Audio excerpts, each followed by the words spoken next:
నమస్తే, welcome to our channel. ఆంధ్రప్రదేశ్లో రాజకీయాలు రసవత్తరంగా మారుతున్నాయి. వైసీపీ రాజకీయం ఒకలా ఉంటే టీడీపీ జనసేన రాజకీయం మరోలా ఉంది. వైసీపీలోకి వచ్చి పోటీ చేయండి, ఎమ్మెల్యేగా నిలబడండి, ఎంపీగా నిలబడండి అంటే మాకొద్దు బాబోయ్ అంటూ కాడి కింద పడేస్తున్నారు. ఆల్రెడీ ఇప్పటికే 6 ఎంపీలు అక్కడి నుంచి పార్టీ మారిపోయారు కూడా. ఇక టీడీపీ జనసేన విషయానికి వస్తే మాకు సీట్ ఇవ్వండి అంటూ పోటీ పడుతూ కనిపిస్తున్నాయి. సో ఈ రెండు పార్టీల మధ్య ఉన్న వ్యత్యాసం ఏంటి, వైరుధ్యం ఏంటి, ఈ డీటెయిల్స్ అన్నీ మనతో మాట్లాడడానికి సీనియర్ పొలిటికల్ జర్నలిస్ట్ డివి శ్రీనివాస్ గారు మనతో పాటు ఉన్నారు. ఆయనతో మాట్లాడదాం. నమస్కారం అండి. నమస్తే.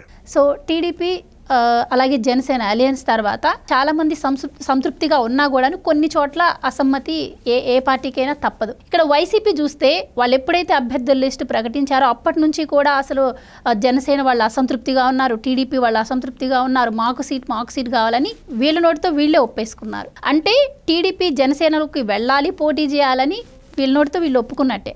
అంటే మరి వీళ్ళ సైడు ఎవరిని పోటీ చేయమన్నా కూడా ఇప్పుడు 6 మంత్రులు వెళ్ళిపోయారు. ఇంకా ఎమ్మెల్యే టికెట్ ఇస్తామన్నా కూడా ఎవరు వచ్చే పరిస్థితి లేదు.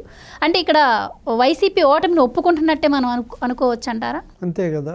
ఇప్పుడు గెలిచే పార్టీ వైపే ఉండాలనుకుంటారు, ఓడే పార్టీలో ఎవరు ఉండాలని అనుకోరు. తెలుగుదేశం జనసేన ప్రభంజనం, అదొక సునామీ ఇలా వస్తోంది, గెలుస్తోంది అన్న దీంట్లో అక్కడ టికెట్ల కోసం రద్దీ కొట్టుకోవటం.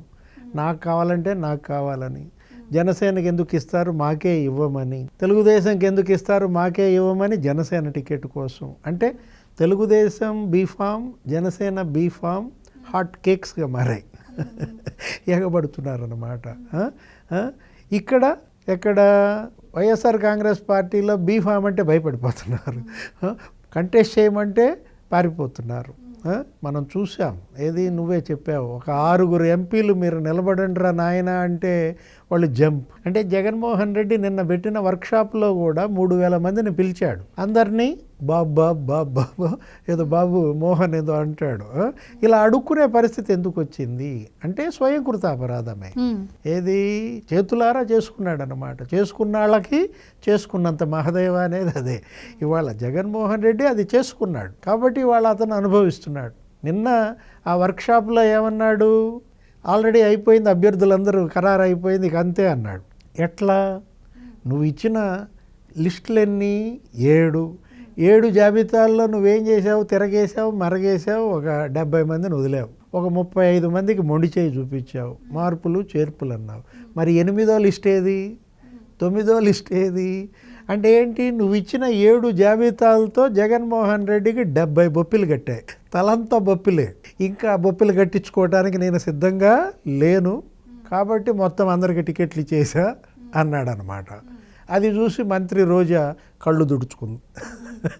అంటే ఏంటి, పోన్లే అట్టగొట్ట నా టికెట్ నాకు వచ్చింది అని అన్న ధోరణిలో.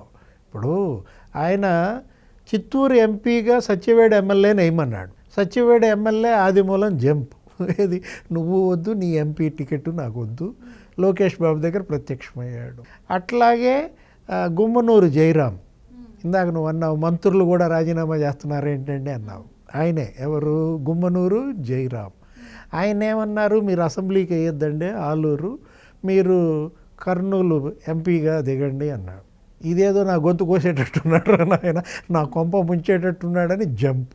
ఏంటి, ఇవాళ రేపు జయరాము చంద్రబాబుని కలుస్తాడనమాట, తెలుగుదేశంలో చేరుతున్నాడనమాట. అంతే. వేమిరెడ్డి ప్రభాకర్ రెడ్డిని నెల్లూరు ఎంపీ అన్నారు. ఉన్నాడా ప్రభాకర్ రెడ్డి? ఇది అంటే ఏంటి, జగన్మోహన్ రెడ్డి ఎవరికి టికెట్ ఇస్తే వాళ్ళు జంప్ అయిపోతున్నారు. కారణం ఏంటి, ఓడేదానికి టికెట్ అవసరమా? ఇప్పుడు ఓడిపోయే సీటుకి ఇంకా పోటీ చేయటం ఎందుకు, డబ్బులు ఖర్చు పెట్టడం ఎందుకు, ఆమదం కదా. ఇది పూసుకోవడానికి వాళ్ళు సిద్ధంగా లేరు. నువ్వే పూసుకో ఆమదం అంతా అని చెప్పి వాళ్ళు పారిపోతున్నారన్నమాట. ఆ పరిస్థితి జగన్మోహన్ రెడ్డి కల్పించుకున్నాడు. ఆయన చక్కగా పరిపాలన చేసి ఉంటే, హామీలు నెరవేర్చుంటే, తను చెప్పిందంతా చేసి ఉంటే ఇవాళ ఇలా పారిపోయే పరిస్థితి ఎందుకు వస్తుంది? అక్కడ రద్దీ పెరిగింది. ఈ వలసలంతా ఎక్కడికి చేరుతున్నాయి, ఫ్లడ్ అంతా అక్కడికి చేరుతుంది, తెలుగుదేశం లేకపోతే జనసేన. ఎంత అహంభావం కాకపోతే ఆ మచిలీపట్నం ఎంపీ పరిస్థితి. వైసీపీ ఎంపీ మచిలీపట్నం ఎవరు, వల్లభనేని బాలశౌరి. వీళ్ళ నాన్న టైం నుంచి వీళ్ళ కుటుంబానికి వీర విధేయుడు. అలాంటి బాలశౌరి అంట ఢిల్లీలో రేవంత్ రెడ్డి ఏదో పార్టీ ఇచ్చాడంట. రేవంత్ రెడ్డి కూడా ఎంపీయే, ఎంపీగా ఉండి ముఖ్యమంత్రి అయ్యాడు. ఎంపీలందరికీ ఏదో ఫేర్వెల్ లాగా పార్టీ ఇస్తే డిన్నర్కి అటెండ్ అయ్యాడు బాలశౌరి. ఎమ్మటే Jaganmohan Reddy left and right వెళ్ళి రేవంత్ రెడ్డి దగ్గర బీఫామ్ తీసుకో అన్నాడంట. ఎంత అహంభావం! ఓహో ఇలా ఉందా నీ పని అని చెప్పి ఏం చేశాడు బాలశౌరి? పవన్ కళ్యాణ్ కలిశాడు, జనసేనలో చేరిపోయాడు. ఇప్పుడు మచిలీపట్నం ఎంపీ క్యాండిడేటు ఎవరు? బాలశౌరి. ఇప్పుడు బాలశౌరిని ఓడించుకోవాల్సింది ఎవరు? జగన్ అన్నమాట. Vemireddy Prabhakar Reddy Nellore TDP candidate, Srikrishnadevarayalu Narasaraopet TDP candidate. అంటే ఒక రకంగా జగన్మోహన్ రెడ్డితో విసిగి వేసారినటువంటి ఎమ్మెల్యేలు, ఎంపీలు ఇక ఇతన్ని మేము భరించం భగవంతుడా అని పారిపోతున్నారు.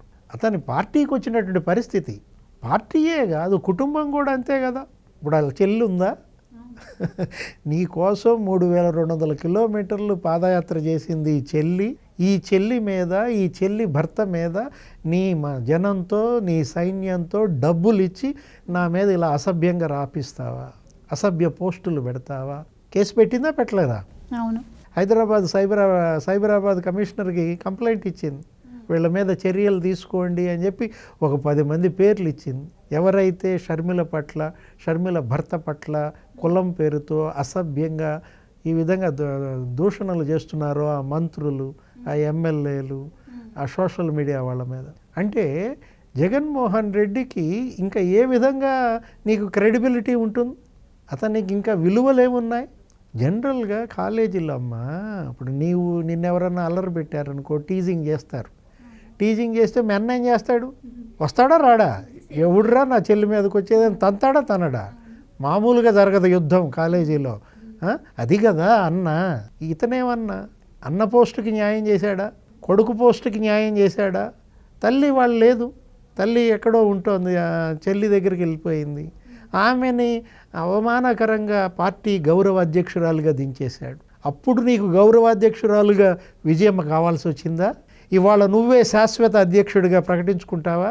అంటే తల్లి గౌరవం నిలబెట్టలేని కొడుకు, చెల్లి గౌరవం నిలబెట్టలేని అన్న, సొంత పార్టీ ఎమ్మెల్యేలు, ఎంపీలని కాపాడుకోలేని లీడర్, సొంత మంత్రులను కాపాడుకోలేని ముఖ్యమంత్రి. ఎన్ని వైఫల్యాలు చెప్పాను ఇప్పుడు నీకు.